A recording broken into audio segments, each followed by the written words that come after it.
A morning person and a night person are shown here in their natural environments.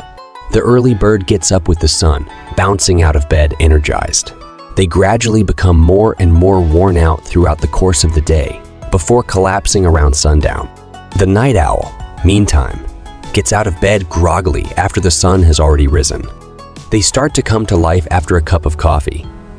However, they don't get going until later in the day, when they can coast peacefully through dusk and into the early morning hours. This well-known tale is simple for many to see yourself in. But how many people are indeed early or late risers?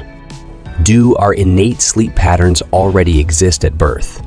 Or are they modifiable? In actuality, there is a great deal of room between these extremes, and the majority of individuals occupy a moderate ground. Our circadian system, which is supported by two nerve cell clusters in the anterior hypothalamus, controls these behaviors.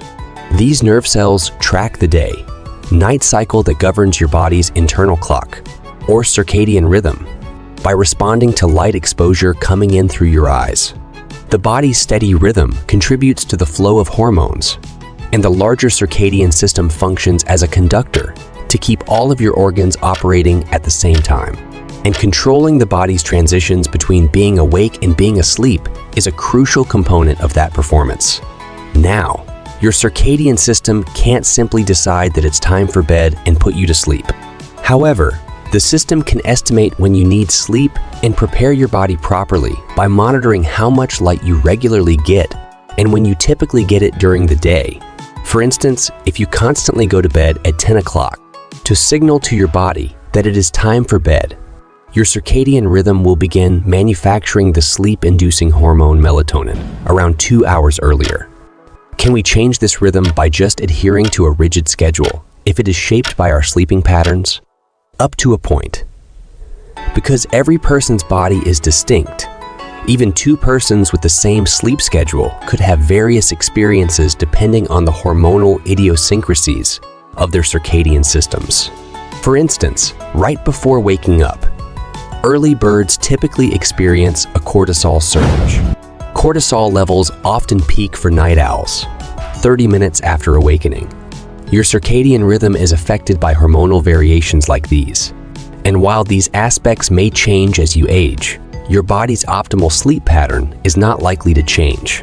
Having said that, you can develop behaviors to support or interfere with your circadian rhythm.